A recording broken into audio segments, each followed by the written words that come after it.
Shalom saudara dan saudari yang dikasihi. Selamat datang ke saluran kami, Rhapsody Reality. Saluran firman Tuhan khas untuk kalian setiap hari. Puji Tuhan. Di tengah-tengah kesukara yang sedang menimpa dunia pada hari ini, misalnya COVID-19, Tuhan ingin kita menumpukan perhatian kepadanya dan kepada firman-Nya. Tuhan ingin kita tetap fokus dan konsisten. Itulah tajuk message yang Pastor Chris ingin sampaikan kepada kita hari ini. Haleluya. Ayat Injil pembukaan kami hari ini dipetik dari Yakobus 1 ayat 8 berkata, sebab orang yang mendua hati tidak akan tenang dalam hidupnya. Inilah firman Tuhan. Jika kamu ingin berjaya selama-lamanya, menjalani kehidupan yang sentiasa menang, di mana kamu telah dipanggil untuk menjalani kehidupan sedemikian, maka hendaklah kamu fokus dan konsisten. Haleluya. Dalam pengakuanmu yang beriman, misalnya, kamu tidak boleh membicarakan kekuatan, keberanian, kemenangan, kemakmuran, kesehatan, dan keutuhan. Dan pada masa yang sama pula kamu membicarakan kelemahan, ketakutan, kegagalan, kemiskinan, dan penyakit. Alkitab berkata dalam Yakobus 3 ayat 11, adakah mata air dari sumber yang sama mengeluarkan sekaligus air yang manis dan yang pahit? Semestinya tidak. Hal itu tidak akan berkesan.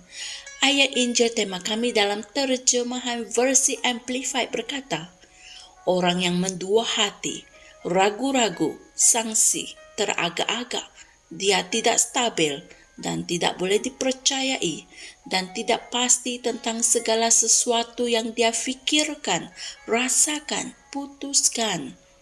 Ini bermakna dalam perjalanan kemakmurannya, dia akan menjadi tidak stabil. Dalam perjalanan kebesarannya, dia juga akan menjadi tidak stabil.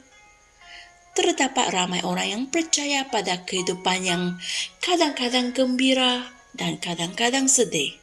Kehidupan itulah yang saya maksudkan, di mana ianya tidak konsisten, berubah-ubah dan tidak menentu. Itu bukanlah kehidupan untuk orang Kristen.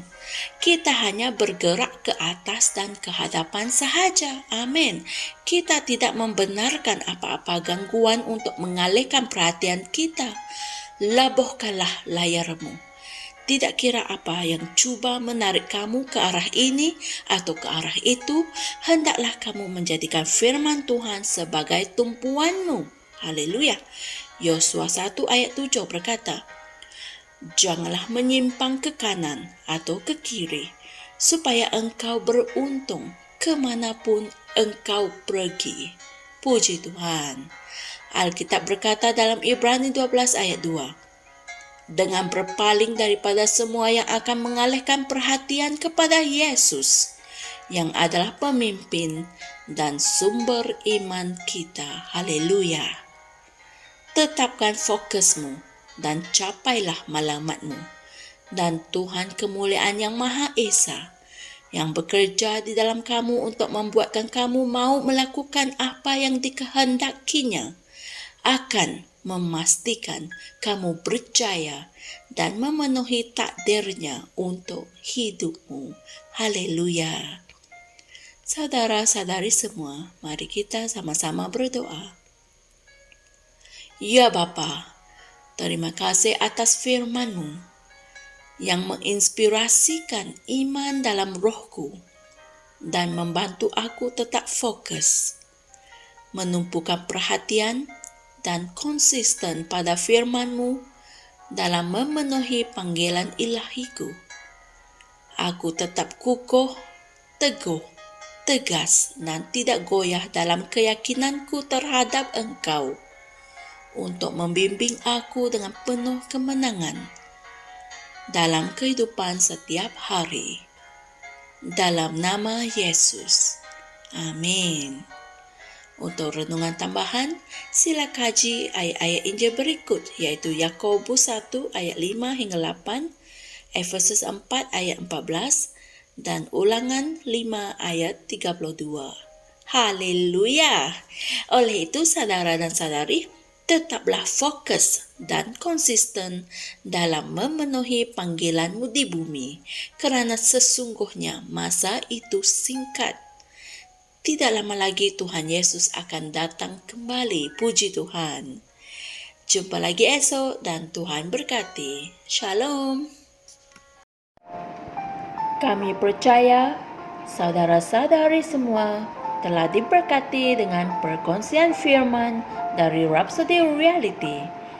Bagi sesiapa yang ingin menjadikan Yesus Kristus sebagai Tuhan dalam kehidupanmu, kamu boleh mengucapkan doa ini bersama dengan saya.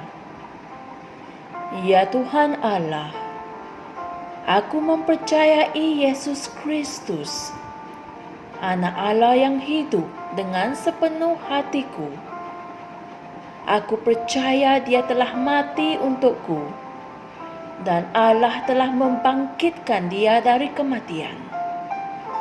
Aku percaya Dia hidup hari ini. Aku mengaku dengan mulutku bahawa Yesus Kristus adalah Tuhan dalam hidupku mulai dari hari ini. Melalui Dia dan di dalam nama-Nya, aku mempunyai kehidupan yang kekal. Aku telah dilahirkan semula. Terima kasih Allah kerana menyelamatkan jiwaku. Aku sekarang adalah anak Allah. Haleluya. Tahniah, sekarang kamu telah menjadi anak Allah. Untuk apa-apa sebarang pertanyaan atau untuk mendapatkan lebih banyak maklumat mengenai bagaimana untuk bertumbuh sebagai seorang Kristian, anda semua boleh hantar mesej di akaun Facebook kami atau email kami di tni.msia@gmail.com. Sekali lagi, tni.msia@gmail.com. Tuhan berkati Anda semua.